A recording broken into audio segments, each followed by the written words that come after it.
ছোটবেলায় দেখা বিখ্যাত এক বাংলা সিনেমার কথা মনে পড়ছে। সিনেমার নাম ছিল দামু। আমার দৃঢ় বিশ্বাস আপনারাও সেই সিনেমা কোনো না কোনো সময় দেখেছেন। সিনেমাতে দেখানো হয় এক ব্যক্তি মন ভোলানোর জন্য তার নাতিকে কথা দিয়েছেন যে তাকে একটি হাতি দেখাবেন। পরবর্তীকালে নাতিও জেদ ধরে বসে থাকেন যে যতক্ষণ না অবধি হাতি তাকে দেখানো হচ্ছে সে তার স্বাভাবিক কাজকর্মে ফিরবে না। অবশেষে সেই ব্যক্তি রাস্তায় হাতি খুঁজতে বেরিয়ে পড়েন। আর এখান থেকেই শুরু হয় সিনেমার নতুন ইউটার্ন। তিনি ঘাত প্রতিঘাত পেরিয়ে একটি হাতি জোগাড় করেন এবং অবশেষে নাতিকে হাতির পিঠে বসিয়ে তিনি তার কথাটিকে পূরণ করেন। এই গল্প আমি কেন বললাম আপনাদেরকে, কারণ বর্তমান সময়ে রহস্যজনক এক F-35 ফাইটার জেটকে নিয়ে এই হাতি দেখানোর মতোই পরিশ্রম বর্তমানে আমেরিকা এবং ব্রিটেন দুপক্ষই করছে। একটি ফাইটার জেট যা ভারতবর্ষে এসে আসে 9 থেকে 10 জুন, এবং আজকের দিনে দাঁড়িয়ে প্রায় 1 মাস পরেও সেই ফাইটার জেটটিকে কিভাবে ব্রিটেন ফিরিয়ে নেবে সেই প্রশ্নের উত্তর ব্রিটেনের কাছে নেই। বিভিন্ন মাধ্যমে বিভিন্ন খবর আমরা পাচ্ছি, অবশেষে জানা যাচ্ছে ব্রিটেন এই ফাইটার জেটটিকে ভেঙে ফেলতে পারে। ভেঙে এই ফাইটার জেটের বিভিন্ন পার্টসকে আলাদা করার চেষ্টা করা হবে এবং অবশেষে সেই পার্টগুলোকে আলাদা করে করে করে করে ফের একবার ব্রিটেনে নিয়ে যাওয়া হবে এবং যারা এই ফাইটার জেট তৈরি করেছে অর্থাৎ আমেরিকার কোম্পানি লকহিড মার্টিন, তাদেরকে বলবে এই পার্টগুলো আবার জুড়ে একটি ফাইটার জেট তৈরি করে দিতে। অর্থাৎ হাতিটা খুঁজতে যাওয়ার মতোই অবস্থা বর্তমানে ব্রিটেন এবং আমেরিকার। তবে তার আগে এই ফাইটার জেটকে নিয়ে ব্রিটেনের পার্লামেন্টে রীতিমতো ঝড় উঠল এবং এই ঝড় ওঠার পর ব্রিটেনের পক্ষ থেকে যে প্রশ্নগুলো তোলা হলো তা কিন্তু ভারতের জন্য অত্যন্ত বিপজ্জনক। কেন এই ফাইটার জেটকে নিয়ে আন্তর্জাতিক মিডিয়া এত আলোচনা করছে? প্রথমত, এই ফাইটার জেটের নাম F-35 ফাইটার জেট, যা বিশ্বের অন্যতম আহ, যদি বলা হয় সর্বোৎকৃষ্ট মানের একটি ফাইটার জেট যা আমেরিকা দাবি করে। এই ফাইটার জেটের দাম 100 কোটি টাকার অনেক বেশি, 100 মিলিয়ন ডলার। 100 মিলিয়ন ডলারের একটি ফাইটার জেট ভারতবর্ষে এসে দাঁড়িয়ে আছে এবং গোটা বিশ্ব সেই ফাইটার জেটটিকে দেখছে।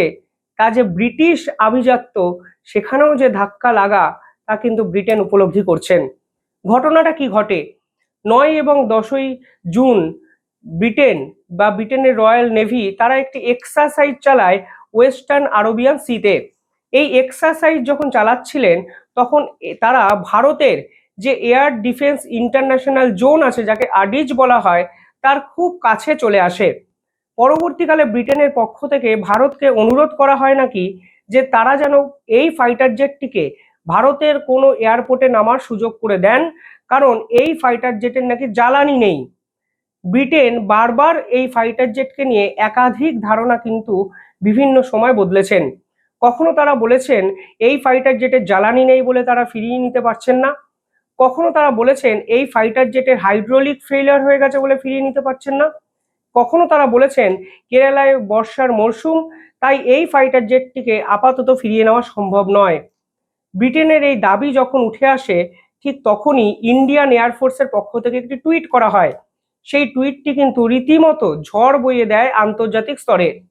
সেই টুইটে বলা হয় ইন্ডিয়ান এয়ারফোর্স একটি ফাইটার জেটকে ডিটেক্ট করে এবং সেই ফাইটার জেট পরবর্তীকালে ভারতের কেরালা এয়ারপোর্টে অবতরণের অনুমতি তারা দেয় এবং তারা অবতরণ করে। এখানেই উঠে যায় এক ঝাঁক প্রশ্ন। এই ফাইটার জেটের স্পেশাল স্পেসিফিকেশনই হলো এটি স্টেলথ বডি দ্বারা নির্মিত। এই স্টেলথ বডি কখনোই র্যাডারে ধরা পড়ে না। আর এখানে এয়ারফোর্স বলেছে তারা এই ফাইটার জেটটিকে ভারতের সীমান্তে এয়ার যে স্পেস আছে সেখানে ডিটেক্ট করেছে। এখানেই উঠে যায় এক ঝাঁক রহস্যজনক প্রশ্ন। প্রশ্ন কি? প্রশ্ন নম্বর 1, র্যাডারে কিভাবে F-35 ফাইটার জেটটি ধরা পড়লো? কোথাও না কোথাও এটি কোনো স্পাইং এর কাজে পাঠিয়েছিল বিদেশি শক্তি? না হলে কিসের জন্যই বা F-35 ফাইটার জেটটি ভারতের এত ক্লোজ চলে এলো? তারা বলছেন জ্বালানি ছিল না। কোনো জ্বালানি না থাকা একটি ফাইটার জেটকে তারা মিলিটারি এক্সারসাইজের জন্য যে ব্যবহার করবে সেই বিশ্বাসও তো ব্রিটেনের উপর করা যাচ্ছে না। জ্বালানি নেই অথচ আপনি ওড়ার জন্য একটা ফাইটার জেটকে ছেড়ে দিলেন আকাশে, এর সম্ভাবনা কি হতে পারে আপনারা তো বুঝতেই পারছেন। অর্থাৎ পুরো বিষয়টার মধ্যে কিন্তু অসংখ্য জটিলতা সৃষ্টি হয়। ভারত পাল্টা ব্রিটেনকে কিছু অফার দেয়। তারা বলেন যে আপনারা ফাইটার জেটটিকে যবে নেবেন সেটা আপনাদের বিষয়, কিন্তু আপাতত আমরা একটি রাখার জায়গা দিচ্ছি, তাকে বলা হয় হ্যাঙ্গার। এই ফাইটার জেটটিকে আপনারা হ্যাঙ্গারে রাখুন, কারণ কেরালায় বর্ষা চলছে। আপনি যদি ফাইটার জেটটিকে সর্বসমক্ষে এইভাবে রোদ কিংবা বর্ষায় রেখে দেন তাহলে ক্ষতি হতে পারে। কিন্তু ব্রিটেন ভারতকে ভরসা করে না। ব্রিটেন বলে না না, ফাইটার জেটটি যেরকম আছে সেরকমই থাকুক, আমরা লোক পাঠাচ্ছি সারানোর জন্য। অর্থাৎ ব্রিটেন বুঝিয়ে দেয় খোলা আকাশে রাখা তাদের লক্ষ্য নয়, খোলা অবস্থায় রাখা তাদের লক্ষ্য, যেন আন্তর্জাতিক স্তর সেই ফাইটার জেটটিকে দেখতে পারে এবং কোনো রকম মানে যদি একটু বদলের সম্ভাবনা থাকে তাহলে যেন আন্তর্জাতিক স্তরের চক্ষু এড়ানোর কোনো জায়গা না থাকে। সেই ফাইটার জেটটি 1 মাস ধরে ওভাবেই দাঁড়িয়ে আছে কেরালার বিমানবন্দরে। পরবর্তী সময় ব্রিটেন থেকে 4 সদস্যের একটি দল পাঠানো হয়। তারা গিয়ে বলে এটা হাইড্রোলিক ফেলিয়ার, আমরা আপাতত মেরামত করতে পারবো না। এও শোনা যায় 4 সদস্য দলের ব্যর্থতার পর 40 জনের একটি একটা দল ভারতে পাঠানো হয়। এবার আপনারা ভাবুন, একটা ফাইটার জেটকে সারানোর জন্য 40 জনকে পাঠাতে হয়েছে ব্রিটেনকে। অথচ এই ফাইটার জেটই নাকি বিশ্বের সব থেকে আধুনিক fighter jet, 5th generation fighter jet, এ দাবি করে ডোনাল্ড ট্রাম্প। অবশেষে কি জানা যাচ্ছে? জানা যাচ্ছে এবার নাকি ফাইটার জেটের সমস্ত পার্টগুলোকে আলাদা করা হবে, অর্থাৎ ফাইটার জেটটিকে ভেঙে ফেলা হবে এবং ভেঙে ফেলার পর পার্টগুলোকে ব্রিটেনে ফিরিয়ে নিয়ে যাওয়া হবে এবং ফের একবার ফাইটার জেটটি তৈরি করা হবে। যেই রকম আয়োজন ভারত এবং ব্রিটেন দুপক্ষকেই একটি ফাইটার জেটকে কেন্দ্র করে করতে হলো, সেটা ওই হাতি খুঁজতে বেরোনোর মতোই অবস্থা করলো দুই রাষ্ট্রের। ব্রিটেন ভারতকে ভরসা তো করছে না, সেটা আলাদা ব্যাপার। ব্রিটেনের পার্লামেন্টে কি প্রশ্ন তোলা হলো জানেন? তারা সরাসরি বললেন ভারতকে কি ভরসা করা যায়? ভারতকে কেন ভরসা করবো? কারণ ভারত তো ন্যাটোর কোনো সদস্য বা পার্টনার কোনো দেশ নয়। যদি কোনো না কোনোভাবে এই ফাইটার জেট তৈরির যে টেকনোলজি তা লিক হয়ে যায় তাহলে জবাবদিহিটা কে করবে? আমেরিকাও কিন্তু ভয় পেতে শুরু করলো এবং ব্রিটেনের পার্লামেন্টে 3টে অত্যন্ত গুরুত্বপূর্ণ প্রশ্ন তোলা হলো, যার মধ্যে প্রথমে প্রশ্ন হলো এর যে স্টেল টেকনোলজি, এই টেকনোলজি বাইরে বেরিয়ে গেলে এর জবাবদিহিতাটা কে করবে এবং ভারত কি এই স্টেল টেকনোলজি নিজস্বভাবে কায়দায় চুরি করে নিতে পারে?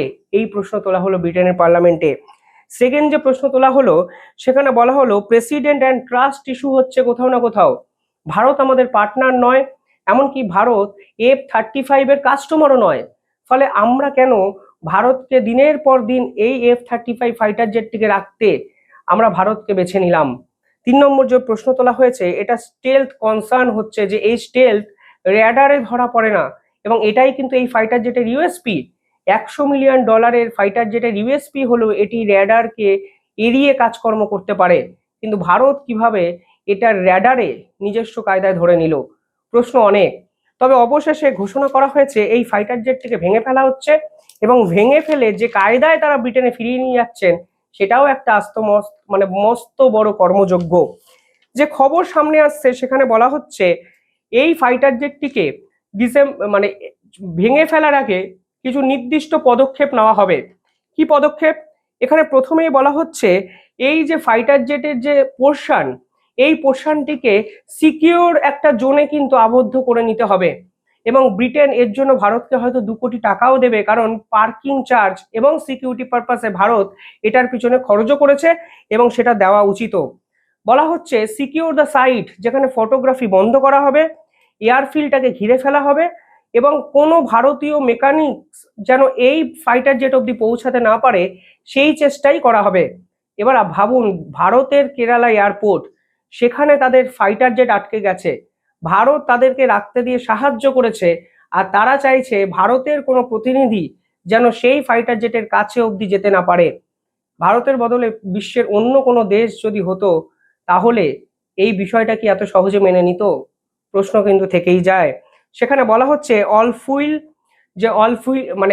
ফুইল আছে, যেটা পেট্রোল আছে, জ্বালানি আছে, হাইড্রোলিক্স আছে এবং যত অস্ত্র এর ভিতরে লাগানো আছে সেগুলো সেফলি ড্রেনড আউট করে দেবে এবং এই পুরো বিষয়টিতে একটি আলাদা কন্টেনার ব্যবহার করা হবে এবং এটা বলা হচ্ছে এর ভিতরে যে র্যাডার সিস্টেম আছে, সেন্সার্স আছে, কম্পিউটার্স আছে, তা নাকি একটি সেপারেট কন্টেনারে লাগানো থাকে।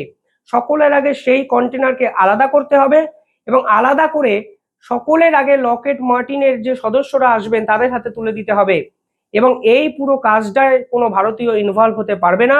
শুধুমাত্র ইউকের যে পার্সোনাল যে লোকজন আসে তারা এবং যারা এটিকে বানিয়েছে তারাই একমাত্র পুরো কর্মযজ্ঞে ইনভলভ হতে পারবেন। সব থেকে ইম্পর্টেন্ট কথা হলো এই F-35 ফাইটার জেটকে বানানো হয়েছে এক স্পেশাল কার্বন কম্পোজিটে।